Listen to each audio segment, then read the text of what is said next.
Well, for me, my involvement really came out of need because when I first came back into the community in 2016, I was walking into primarily, white spaces where I didn't feel welcomed.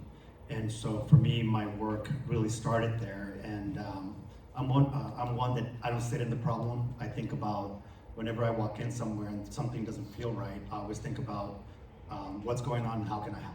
And that approach for me really helped me to get involved with Onyx and be the founding member there in Phoenix, and then start eventually to grow and create space for other people like me.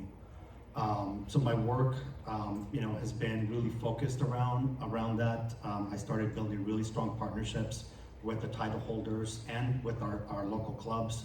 I work closely with them. We put on some wonderful events, since we started Onyx in Phoenix, and it's been a really rewarding experience. The other thing that I've been able to do is that I've been able to expand my reach. I work closely with Brett Hines from Whistleblows, and I translated all of their website into Spanish because I wanted to make sure that Spanish speakers have the ability to access those resources.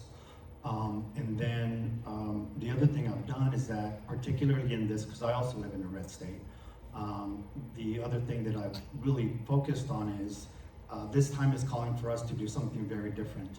And my involvement as a Leatherman really created responsibility for me to look beyond the rooms of leather and see where else I can help. And about a year and a half ago, I connected with an organization that's called Transqueer Pueblo. And they have a variety of different programs, but where I focused in on was in visiting trans and queer people that are detained by ICE at the ICE detention centers. And that work, that doesn't have a stage, but it's such a critical work that we get to do because we get to visit with these individuals. We sit down, and they all know I'm a Leatherman. I show up as that. We sit down, we talk. I just create space for them to feel heard.